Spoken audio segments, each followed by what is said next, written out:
Les histoires de Charles. On commence avec l'étude du jour. Boire du café, c'est bon pour la santé, à condition de ne pas en abuser. J'ai l'impression qu'on pourrait dire ça pour le vin, qu'on pourrait dire ça. Ça me tue. Allez-y, Charles. Petit tour de table. Avouez, depuis votre réveil cette nuit, combien de café chacun? Géraldine? Zéro. Ça je sais. Nicolas? 4 ou 5 sans doute. 4 ou 5. Ce matin, j'ai oublié mon thermos, mais d'habitude, j'en bois au moins un avant de partir de chez moi et un à l'arrivée. Mais moi, j'attends 8 heures. J'attends d'être bien réveillé d'avoir pour bien boire un démarré. café. À 8 heures, c'est un petit café. 8 heures du Ça soir, m'arrive. elle attend.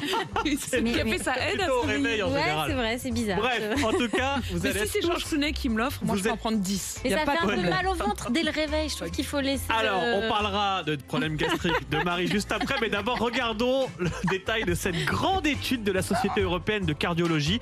On a suivi 500 000 Britanniques pendant plus de 10 ans.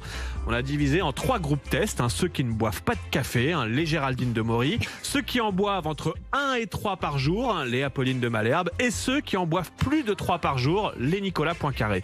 Résultat, ceux qui boivent chaque jour avec modération du café, c'est-à-dire entre 1 et 3 tasses, ont le moins de risque de mourir d'une maladie cardiovasculaire ou de faire un AVC, un risque abaissé de 25%. 10 ans après le début de l'étude, les buveurs de café avaient des cœurs de meilleure taille qui fonctionnaient mieux Moi, j'ai un très que grand ceux qui cœur. n'en boivent pas du tout. J'ai un très grand Voilà. cœur, Charles. Oui, mais attention, il ne faut pas en abuser. Alors attention, d'autres études ont déjà montré les mêmes conclusions au sujet de la migraine. Boire 1 ou 2 cafés par jour, ça fait du bien aux migraineux. En revanche, en boire 4 ou 5, là, ça devient néfaste. En résumé, ce qu'il faut retenir ce matin pour le café, 1, 2 ou 3, ça va. Au-delà, attention aux dégâts. Au-delà, beaucoup de dégâts. Voilà. N'est-ce Non, pas, après Marie la question c'est quel café. C'est-à-dire que moi je suis tellement passionnée de café, j'aime tellement le café que j'ai carrément acheté le petit Perco.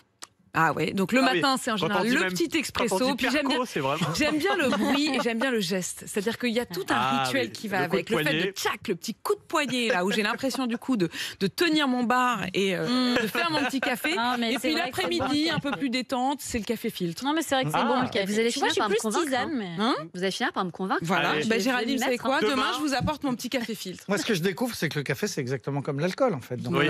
un verre, ça va, 3 verres, bonjour les dégâts. Exactement. Donc, je propose que demain, on ait la même conversation tous les 5 sur la consommation alcoolique.